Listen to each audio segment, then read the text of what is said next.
জাতীয় সংসদ নির্বাচনকে সামনে রেখে মাদারীপুর ১ আসনে গণসংযোগ শুরু করেছেন বিএনপির মনোনয়ন প্রত্যাশী আইনজীবী ফোরামের সাধারণ সম্পাদক এবং সুপ্রিম কোর্টের বিশিষ্ট আইনজীবী অ্যাডভোকেট মোহাম্মদ রুকনউদ্দিন মিয়া।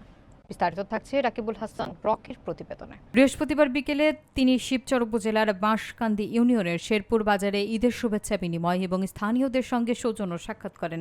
এ সময় তিনি দেশের জনগণের পাশে থেকে মানব সেবার আহ্বান জানান।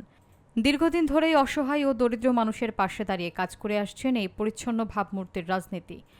স্থানীয়দের মতে রুকনউদ্দিন মিয়া একজন জনবান্ধব নেতা এবং সবসময় সামাজিক কাজে জড়িত থাকেন। মনোনয়ন প্রসঙ্গে তিনি বলেন, আমি বিএনপির হয়ে ধানের শীষ প্রতীকে নির্বাচনে প্রতিদ্বন্দ্বিতা করতে প্রস্তুত, তবে দল যাকে মনোনয়ন দেবে আমি তার পক্ষেই কাজ করব।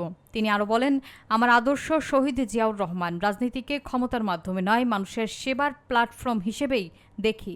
গণসংযোগে শিবচর উপজেলা এবং ইউনিয়ন পর্যায়ের শতাধিক নেতাকর্মী উপস্থিত ছিলেন।